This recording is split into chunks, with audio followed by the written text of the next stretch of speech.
असतो मा सद्गमय तमसो मा ज्योतिर्गमय मृत्योर्माम् अमृतं गमय ॐ शान्ति शान्ति शान्तिः.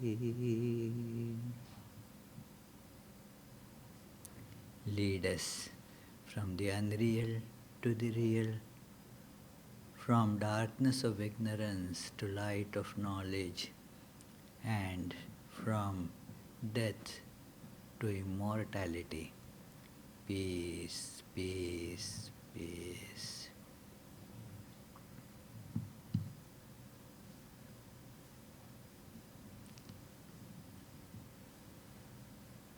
Earlier this month, we discussed two aspects of how the one manifests as many without any change in its oneness, how it appears as many. And that idea is called in Vedanta as Maya. Also it is called as the Divine Mother. When we want to worship that aspect, we call that as Divine Mother. So, that Divine Mother the name is very appropriate.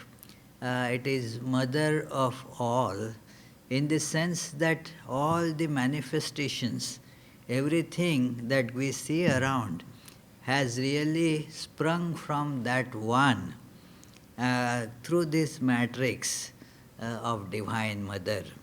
So, therefore, whatever we see really has sprung up from that matrix, and so that is called Mother, Divine Mother. So, that Divine Mother is inseparable from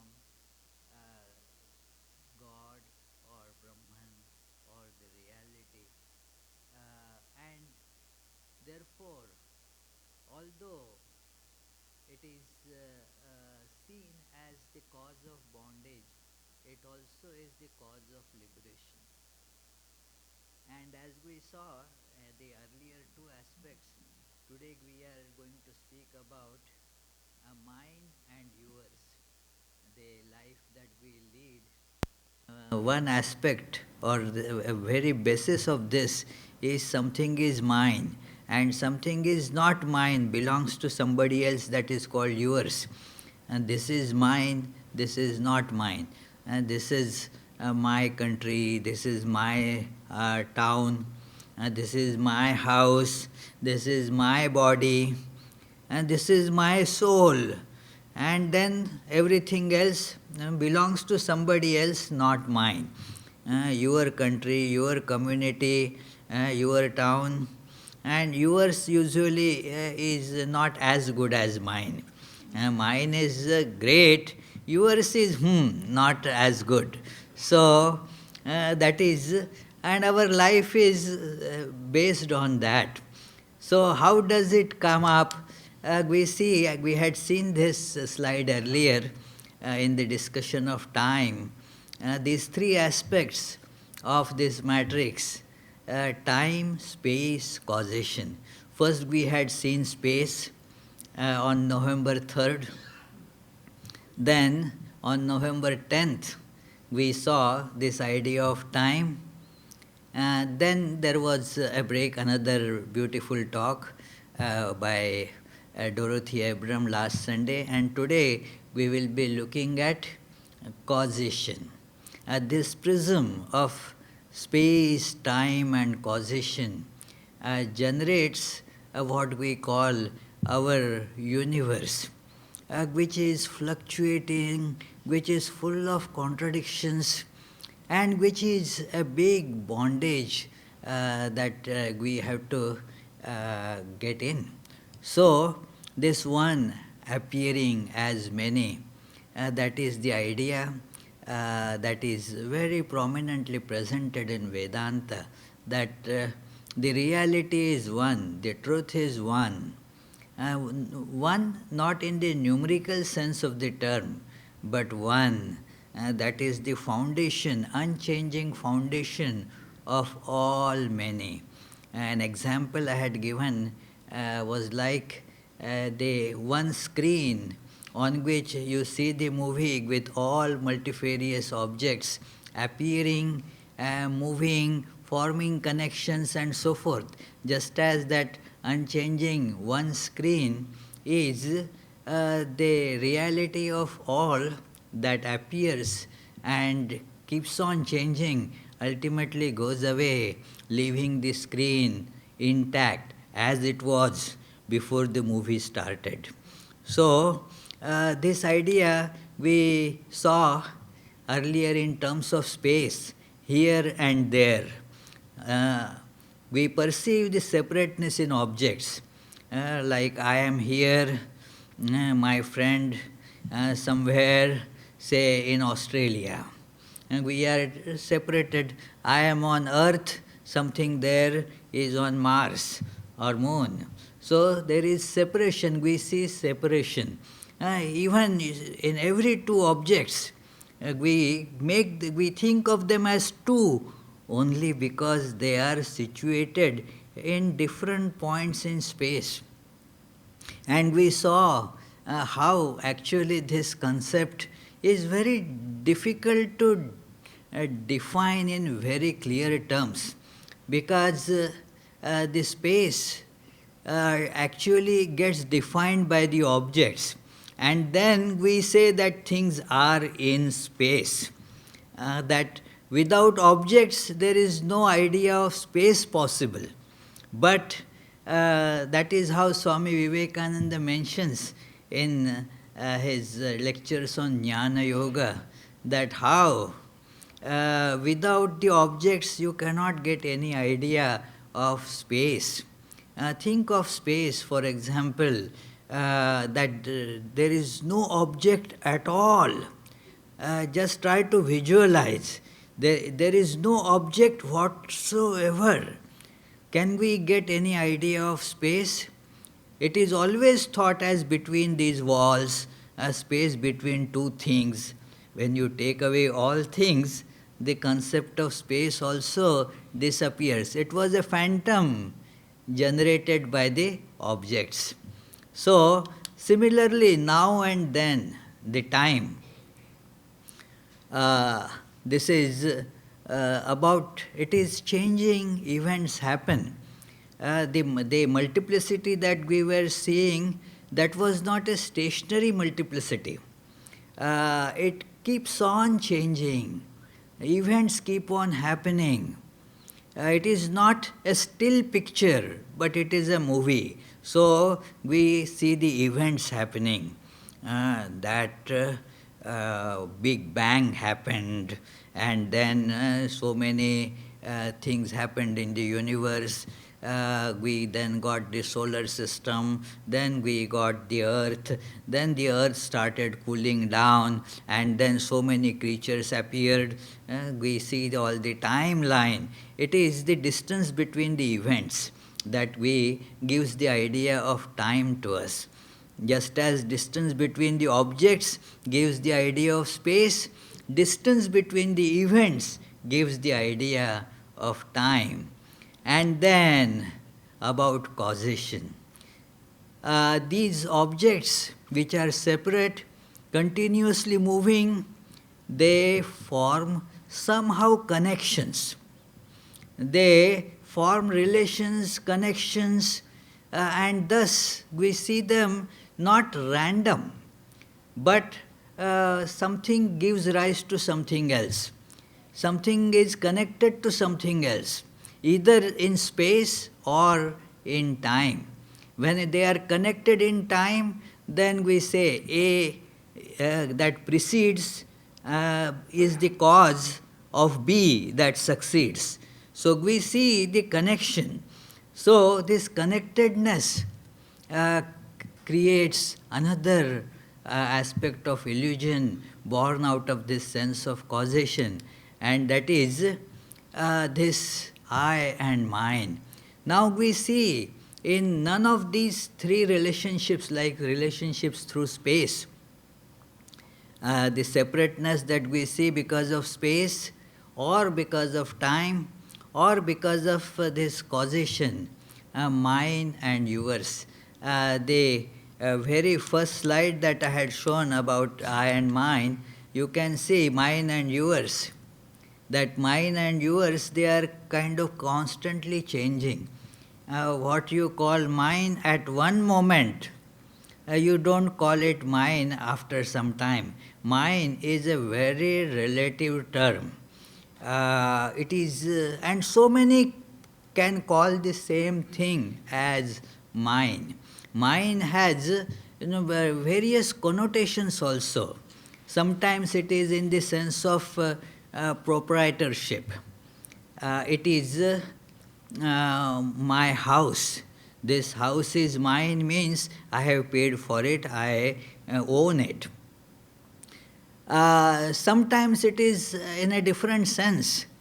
I am living in a house, I am not owning it, but still I call it as my house. This is where I live. There it is not the sense of proprietorship, but just association. Sometimes it is just association. Sometimes it is identification. When I say this is my body, it is not just even a property. It is, I am kind of identified with it.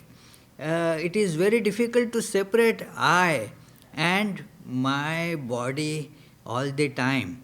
When I go to New York, the body goes to New York, but I say I had been to New York. I didn't say that I was here, the body went to New York. No, it is I went to New York. So there is this identification, that is a connection there. So in various ways we see this connection, and it keeps on changing. For example, suppose I had the nail, I would say my nail. I cut it, throw in a dustbin, now whatever happens to it, in its next incarnation, if I see, will I identify it, say as my nail? No, it is not my nail anymore. That it is I and this mine and yours, they are kind of in flux. Whatever is my today becomes somebody else's tomorrow. What is I thought to be yours can become mine. And like when I get knowledge from you, then your knowledge becomes, you teach me, and so what happens? Your knowledge becomes my knowledge. So there yours and mine keep on changing. I say my house, but the cockroaches staying in my, they also say it is my house. So whose house it is? So this division, I and mine and yours, these divisions, they make for our actions which get propelled, that this is mine, so I tend to protect it. That which is yours, I try to acquire it. It is an acquisition process, Why is that acquisition process goes on? It is because really I like that whole universe should be mine. I should be the undisputed ruler of the whole universe. Everything should belong to me. Everything must be mine, under my thumb, and so forth. It is wherever there is yours, it doesn't, inside it doesn't strike that harmonious chord. I think, no, it has to become mine. Also, it is our actions, therefore, they are sometimes based on right and wrong. Our ideas of right and wrong, sometimes they are propelled just by desires. So that gives rise to these actions, give rise, when we perform actions, they produce their inevitable results, which then get called as karma. We generate karma. How do we generate karma?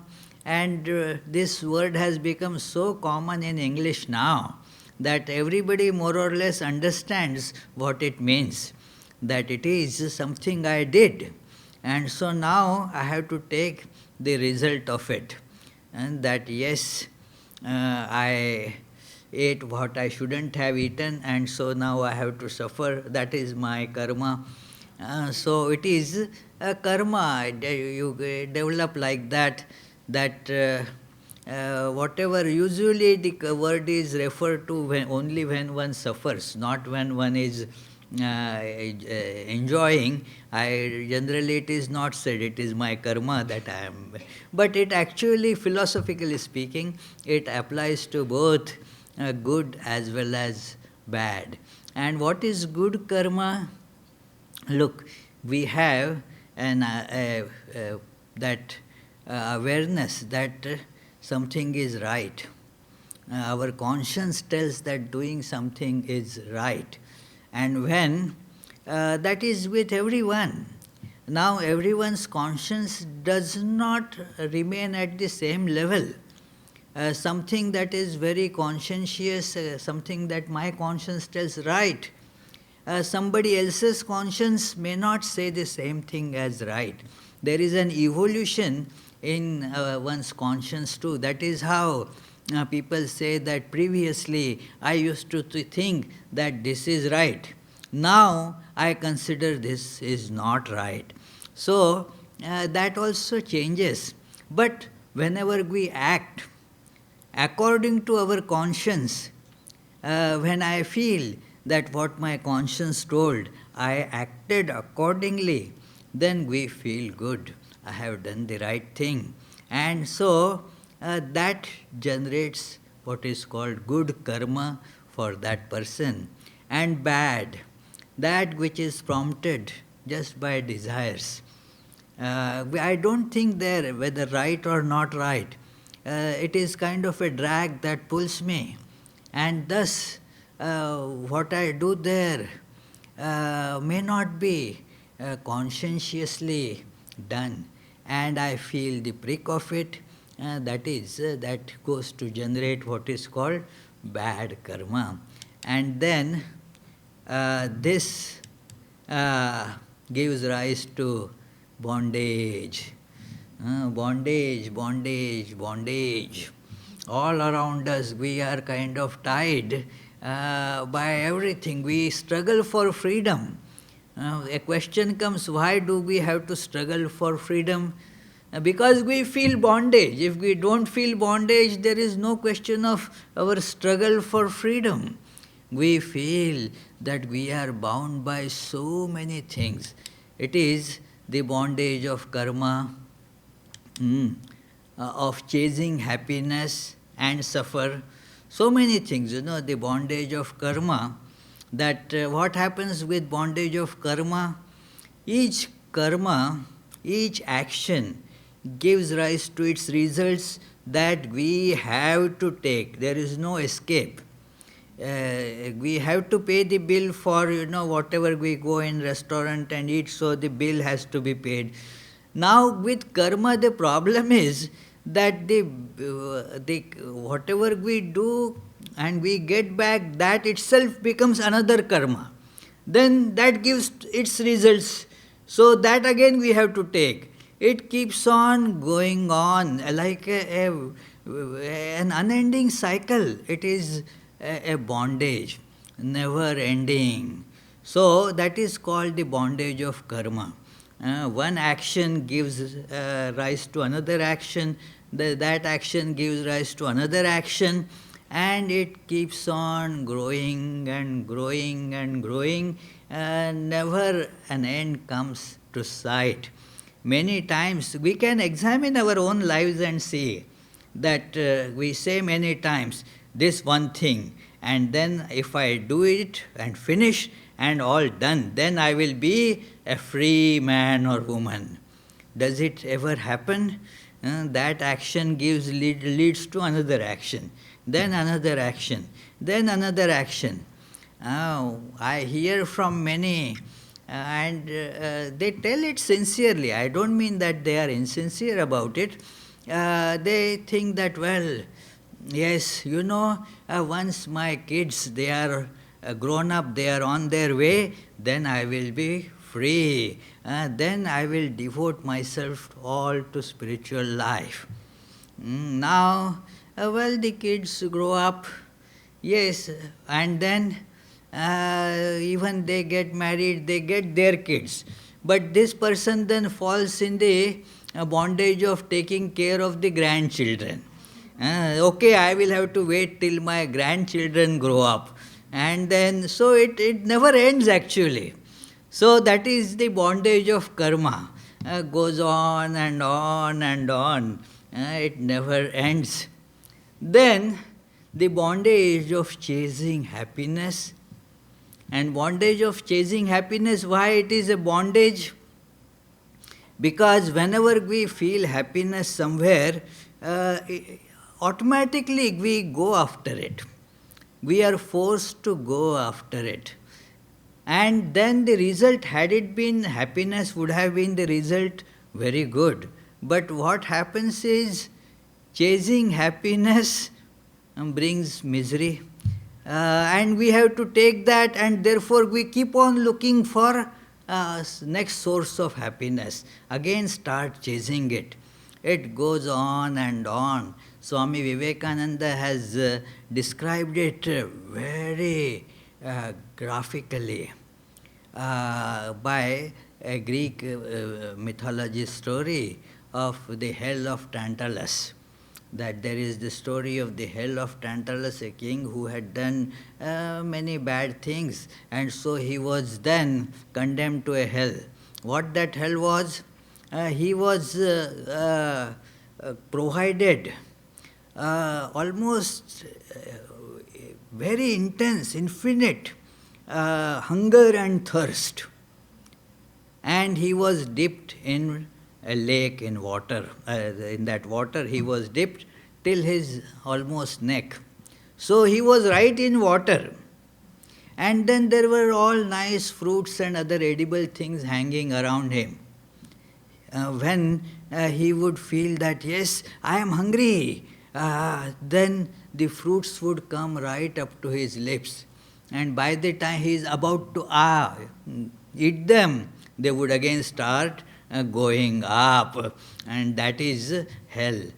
He would be feeling thirsty, the water would rise up right up to the lips, and about to sip, no, it would start receding. So that is the condition of our chasing happiness in this world. And we feel almost in my grasp now, almost, but it remains only almost. Never you get it. I mean, you get grasp of the things, but not what you expect. The happiness that you expected from that thing keeps on eluding, and still, even when we know this, the bondage is that we still have to chase the things which seemingly promise happiness. So therefore, that is a bondage, and the bondage of I and mine. Something I consider as I. That is a fairly constant feeling, but this mine is a very hazy. What should I call as mine? It is, and what I call as not mine. A very common thing is that it is, you see a car, and then before you buy it, it is not mine. You pay, and then it becomes yours. Even if you have not paid, even if it is a mortgage, still you call that it is my car. Belongs to bank actually, but we don't hesitate in saying that it is my car. So it is mine, I and mine. Where do you draw a boundary? Can we draw a boundary? What is mine and what is not mine? It is very difficult to draw a boundary. And therefore, I said it is a very hazy thing, what is mine and what is not mine, continuously changing also. That which is mine, I see, if I critically examine, it is not mine. And what is not mine, I know it is not mine. Suddenly I find myself speaking of it as mine. So this is another bondage, I and mine. Something is mine, I try to hold on to it, because as soon as it is seen as mine, whatever is mine I try to preserve, hold on to, and yet it slips, leaving me in misery and again chasing after it. This is this sense of bondage that we get because of this connection, causation. We connect this and this. Now that connection is actually just because of our brain has been programmed like that, and thus things get connected that yes, this is mine. Actually, there is nothing like that, but this illusion comes to us that this is mine, and then we try to hold on to it. But we cannot. It slips away, and then we suffer because of that. And then how the liberation comes in life? We have to take an exit, Otherwise it is just a circular road that we keep on going again and again. That leads to, to what the Hindus or Vedantists understand as transmigration. It is because even in this body the karma is not exhausted. The I and mine has not gone away. And so you have to take the body again to work it out, to work the desires through that. And so it keeps on coming to us again and again and again. There is seemingly you can see how the ramifications are. That I do something that yes, this is mine, my hand. I used to get this question many times, right from my, I think from my teenager days, that what is that connects. I call that this is my hand, and then that is Charlie's hand that is holding the pen. It is why, what I and this hand, how they are connected, and not that hand. Is there anything that connects the eyes? I said, this is my eye. Doesn't read that well. It is, this is my ear, may not be hearing that well. Why this particular organ, this body gets called as mine? Is there any connection to it? I, the awareness of I, and then various limbs I say. When I think, in my dream also, there is this I, and then the world that is seen in the dream. There also in the dream I have my hand, and that is somebody else's hand. Where does this connection come? And then that goes on with all other things as well. Mine, my job, your job. Uh, how the connection was established. It is a very difficult thing to fathom and yet and also to get out of it. To get out of this idea of I and mine or mine and yours, it is a very difficult thing because even when we do spiritual practice or we read books, we call it mine. See how deep it goes. Uh, my liberation, we call my liberation. I has got into that too. My liberation and your liberation. It is in fact just as there is competition in other fields, we imagine competition in this field too, that my liberation will come first and then that silly fellow's liberation will come, if at all, later. So there is my, even in liberation, you see, my liberation. Everything is kind of infected with this I, has gone into each and everything where it is not, you cannot point out any person. There is a very nice, beautiful song written by Kabir, a great sage Kabir. So he says that this Maya, is a great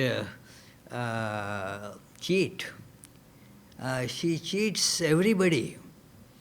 She holds snares and catches everyone. Nobody is freed. Nobody is free from her snares. Everybody gets caught.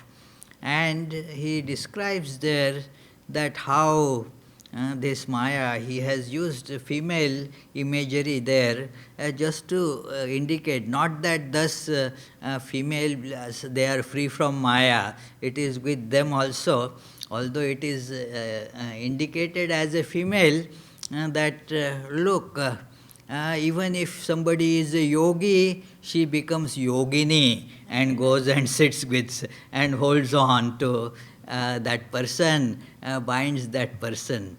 So, it is, if somebody is very wealthy, then that huge wealth becomes that person's bondage. Does a beggar become free? No, it binds the beggar also. It goes to the beggar's house too in the form of a penny. That penny becomes the beggar's bondage, and the $1 million becomes the rich man's bondage. But this is how the Maya keeps on binding everyone through this, forming these connections, mine and yours. Just think, friends, if this mine and yours, this idea goes away from our life, how different that life will be. It will be the life of an enlightened person. This enlightenment is accompanied by the absence of this mine and yours or I and mine. In his very beautiful, philosophically very rich and spiritually extremely illuminating commentary, Shankaracharya, this commentary on the Vedanta aphorisms, Shankaracharya begins that our whole perception and our actions is based on these I and you. These two, Yushmat Asmat Pratyaya Gocharayoho. Our perception is you and I. And our actions are based on that. Object and subject. Here is subject, I feel that I am subject and I identify it with the body. But is this body subject? It is an object of perception, not really subject at all. But I superimpose a subject on what is object, and what is object, I superimpose the subject on it. So it goes on like that, subject superimposed by object, and object superimposed by subject, and it all is a very dense confusion. And how dumb we are, we can say that the properties of subject and object, as we know, they are vast apart from each other, and yet we confuse between them. The confusion between similar things is understandable, that if you say, confuse a nickel with a quarter, okay, both are coins, and sometimes, if you are not very particular, without seeing, you feel okay. So a nickel is sometimes confused for a quarter. But both are, after all, there is similarity between them. Can you confuse a lamppost with a quarter? It is not possible to confuse a lamppost with a quarter. Oh, I gave you a lamppost, sorry, I meant to give you a quarter. Well, how can there be a confusion between the two? They are two very poles apart things. Have no similarity.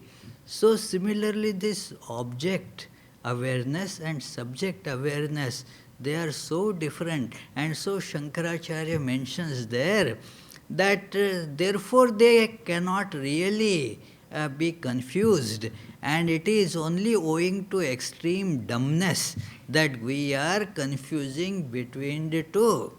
And so the life is based on this subject object awareness. Although they are opposite to each other, although they are not really, both do not have a proper demarcation, yet all our actions, they get based on this confusion between subject and object. And he says that this superimposition, at the end of this little very short commentary, at the end he says that this superimposition of these two is the cause of the whole suffering and bondage that human beings have been subjected to. And so therefore the sages, they give knowledge, so that this, through that knowledge, this superimposition gets eliminated. Elimination of this superimposition, and then it is the knowledge that you have is frees us. It is the knowledge of the truth that makes us free. There is no bondage and there is no suffering. The whole thing was you discover that you are not in space, but the space is a program in you. And we have seen that earlier, that how space is a program. We feel distance between the objects, and thus the space gets generated there. Time is a program installed on our brain. And similarly, this I and mine and yours, this is just a part of this program, ignorance. This ignorance thus makes us suffer. Ignorance makes us bound. Ignorance makes us feel that being caught in all sorts of contradictions. And thus the goal is to become free by knowing the truth that you are omnipresent. What can bind you? You are everywhere. Are you not everywhere? Think of it. You are everywhere. Uh, what, do you want a proof? Come on, let me give you a proof that is given in Brihadaranyaka Upanishad, a very nice proof. That it is, if I ask that gentleman there, that who are you? He says, I am, say Paul. And then if I ask, who are you? She says, I am John. If I ask her, she says, I am Teresa. I ask, who are you? I am Charles. I am, everybody would say I am first, and then the other name. So we are, all of us are, I am. And that is our real name. The Upanishad says that is our real unchanging name. Other names are just given, can be changed. If John says, no, I don't like this name, let me change it to Mary, then she has to just go and file an affidavit and then make all the changes, and then she becomes Mary. These names keep on changing. Also they change for different people, they gets called differently. Like one, say, take one lady, she suppose is a doctor, then her patients say, doctor, doctor becomes kind of her name for those patients, that is her name for them.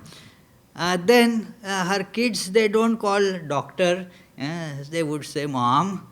Her husband will call her by one name, and so forth, So, according to one's position, you get different names.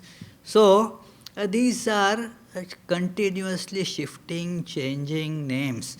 Our real name is I am. I here, I there, I there. Even if you are in Mars, I there as well. So, am I not everywhere?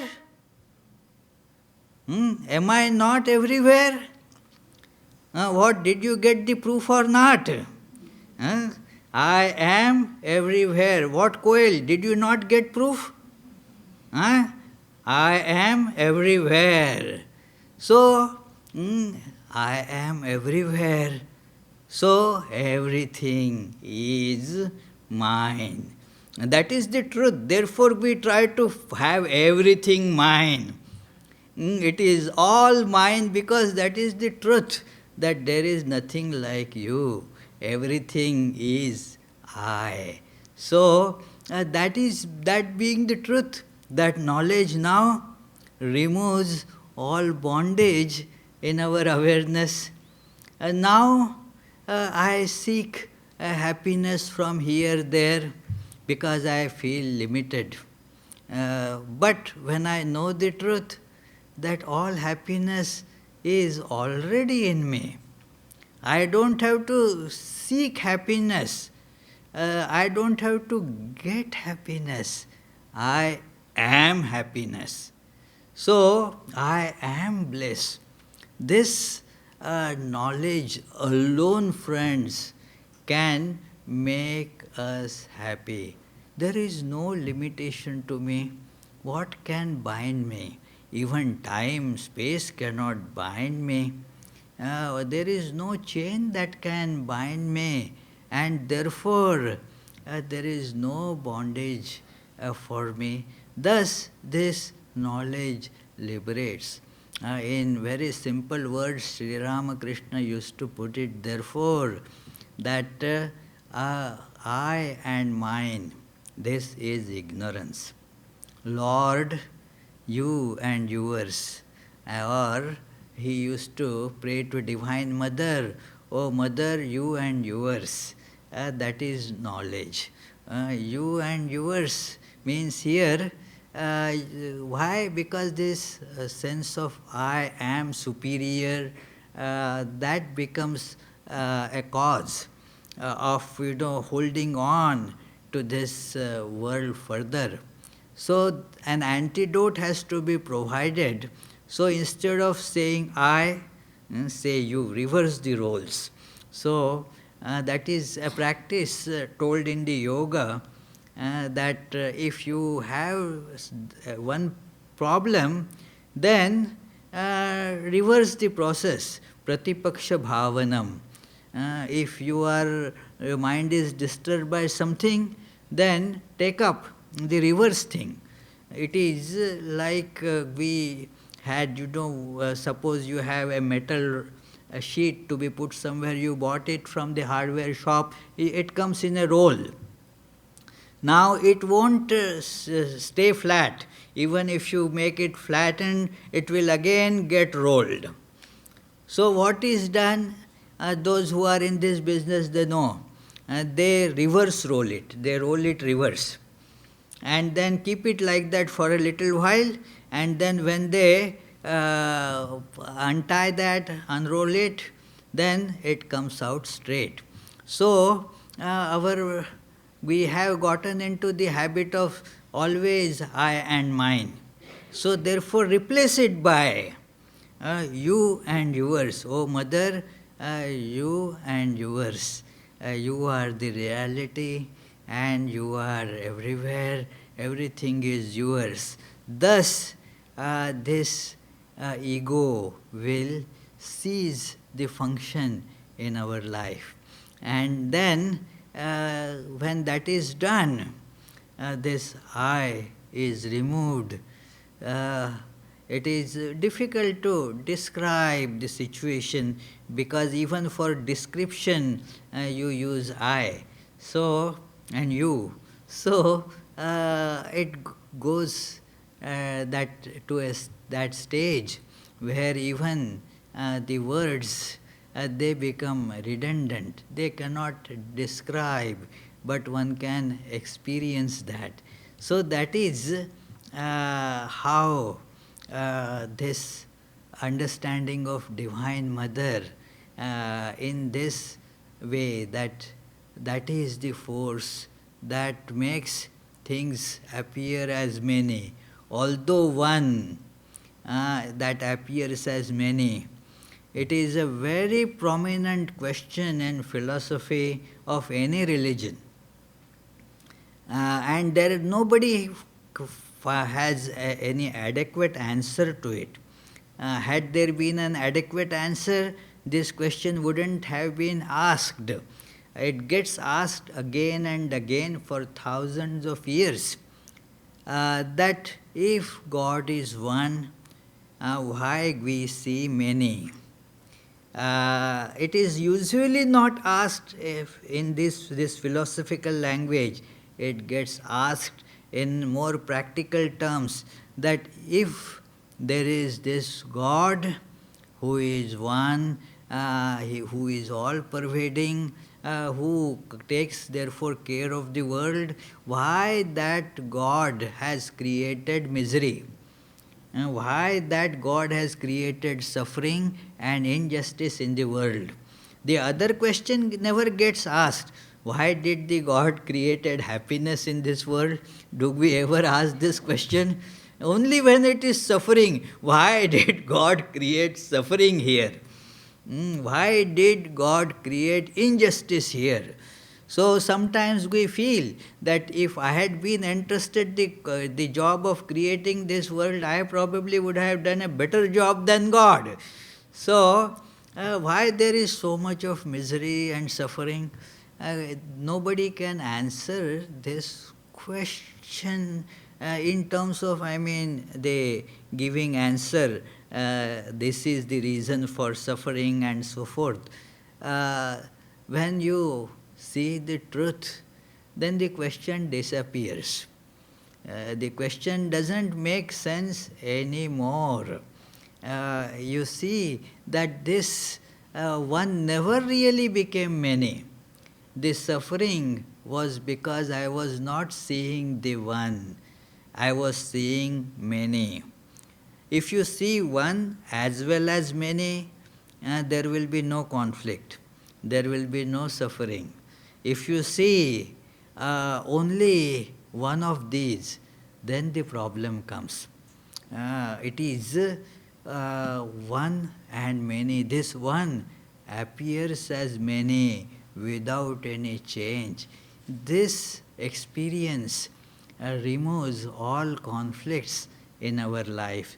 So let us pray to Divine Mother for granting us this liberating understanding, this liberation by knowledge that gives us the exit out of this bondage, and thus we get liberated. So, thank you, friends.